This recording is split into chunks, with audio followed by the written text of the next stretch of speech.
You're watching Pulse for the 20th of January, and it's time for a quick Dota 2 news update. This week we see the return of one of Dota's most versatile and, to me, definitely most confusing heroes, the Invoker. As you all probably know, the Invoker doesn't play like the other heroes out there, and it's a pretty tough one to get used to. It does, however, look like a lot of fun, and I will definitely be trying it soon. You can, as always, see the new hero in action on your screens right now. In addition to the new hero and the usual bug fixes and changes, this update also enables your Dota profile page. This can be reached by clicking on your name in the mini profile. You can also check other players' profiles out by clicking on their names throughout the UI.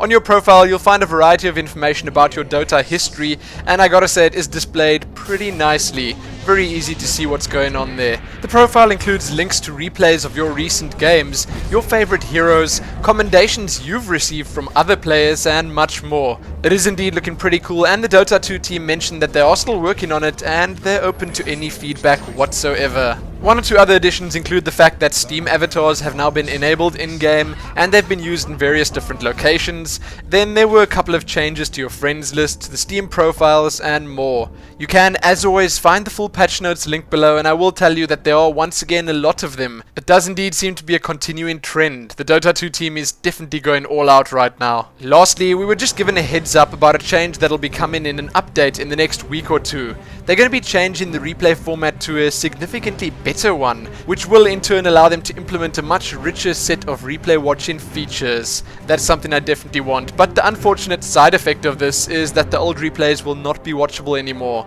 So you better watch those old replays right now, record any moments you want to try and save, and just be ready for this change. That's it for the official update, and so begins a new age of knowledge. According to the post, at least. I think it's going to be a new age of everyone picking Invoker and sucking with it. Now we do have a few extras to have a look at. Etienne from over on Reddit has set up a couple of skins for Dota 2. Now these are obviously just mock-ups, and some of them are, as you can see, work in progress. My favorite by far is definitely the Tidehunter one. Anyway, check those out in full size below and let me know what you think. Are you going to buy skins or hats or other niceties for your character once the game launches? I get the feeling a lot of players are going to say yes to that. Next and last up before we head into the smalls, here we have Defenders number 42, Dazzle. This is an absolutely amazing looking piece, and all the Dazzle fans out there are definitely going to be happy. In addition to this, a couple of weeks ago I mentioned that you could buy the Morphling from the Defender series as a print.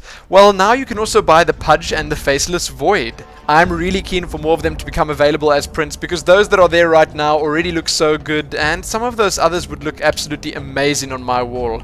Anyway, read more about that below, and I suppose place your orders if you're interested. Now we have a couple of Dota 2 smalls or extras to have a look at. First up, the history of Dota, where it all started. This is a nice set of videos from the guys over at Machinima, and I gotta say it does pretty much explain it all, from the very start in StarCraft 1 till where we are right now with Dota 2. Then you can read the pros' opinions on Dota version 6.73. Now that isn't entirely Dota 2 related, but most of those changes did carry over, so I guess it's well worth a read.